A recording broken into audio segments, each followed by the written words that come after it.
చాలా important document. కనీసం మనోళ్ళ దగ్గర ఈ డాక్యుమెంట్ కూడా లేదు.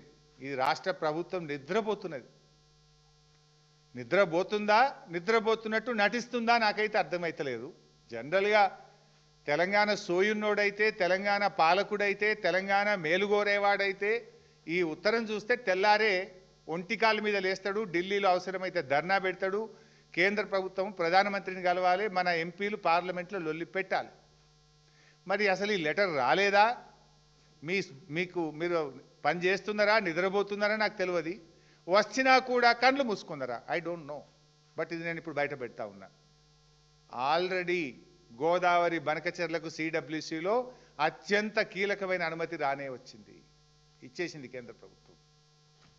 ఇది అంతర్రాష్ట్రీయ మామ్లే చెర్లైన పోలవరం నల్లమల సాగర్ అయినా ఒకటే, గవే నీళ్లు, గదే సోర్సు, పోలవరంకి వెళ్ళి తీసుకుపోతారు. ఇక్కడ ఏమైంది, నీటి లభ్యత ఉన్నది, నీళ్లు తీసుకుపోవచ్చు అని క్లియరెన్స్ ఇచ్చేసారు. అసలు ఎంత ఘోరము! ఏం చేస్తున్నారు మీరు? నిద్రపోతున్నారా? ఉత్తమ్ కుమార్ రెడ్డి పొద్దుగాలేస్తే మమ్మల్ని తిట్టుడేనా? రేవంత్ రెడ్డి ఎప్పుడు లాగుల తొండలు జరుగుతా, లేకపోతే ఏందో అంటాడు కదా, ఇంకా మెడల పేగులు వేసుకుంటా, గోటీలాడుతా, ఈ చిల్లర మాటలేనా? నువ్వేమన్నా రాష్ట్ర ముఖ్యమంత్రిగా రాష్ట్ర ప్రయోజనాలు ఏమైనా కాపాడేది ఉన్నదా లేదా? అసలు నువ్వు ఆ కుర్చీలో కూర్చున్నది ఆంధ్రాకు వత్తాసు పలకడానికా, బాబు గారికి గురుదక్షిణ చెల్లించడానికా, తెలంగాణ నీళ్లు ఆంధ్రాకు దోచిపెట్టడానికా? ఆంధ్ర అల్లుడున్నంత మాత్రాన ఆంధ్రాకు నీళ్ళు ఇస్తారు ఎవడన్నా? నీకు అల్లుడు ఆంధ్రనేమో కానీ నువ్వు ముఖ్యమంత్రివి రాష్ట్రానికి కదా. ఇందులో అదే డాక్యుమెంటు పేజ్ 2 హైలైట్ చేసి చూపిస్తున్నా మీకు నేను. ఇది మీ అందరికి కూడా షేర్ చేస్తా ఈ document.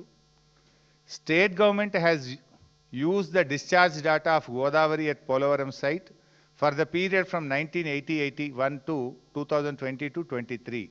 Based on this discharge data, the state government has assessed the availability of flood water as under. In excess of 1 lakh cusecs of flood flow, and after deducting the demands of ongoing Chintalapudi, Uttarandhra Sujala Sravanti lift irrigation schemes from Polavaram spillway, during the period from July to October, ఎన్ని టీఎంసీల నీళ్ళు ఉంటాయంటే 790 టీఎంసీలు ఉంటాయని లెక్క తెలిసిండ్రు. In excess of 3 lakh cusecs of flow during July to August and 1 lakh cusecs of flow during September to October, and after deducting the demands of ongoing Chintalapudi and Uttarandhra Sujala Sravanthi lift irrigation schemes from Polavaram spillway 418 టీఎంసీలు ఉంటాయి. అంటే 1,00,000 క్యూసెక్కుల flood పైన పోలవరం మీద ఎంత ఉంటాయి అంటే 790, 3 లక్షల క్యూసెక్కుల మీద ఫ్లడ్ ఎంత ఉంటుంది అంటే 418 టీఎంసీలు ఉంటాయి అని లాస్ట్కి వాళ్ళ కంక్లూజన్ నేను చదివేది.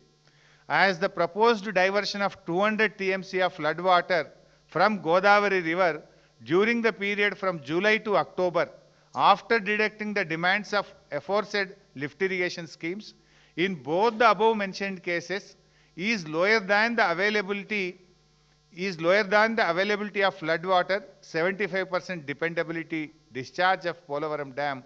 Therefore, the proposal appears to complain to Annex G of the GWTD decision. Signed by Manoj Kumar, date 30 July 2025, సమయం 1:37 నిమిషాల 8 సెకండ్లు.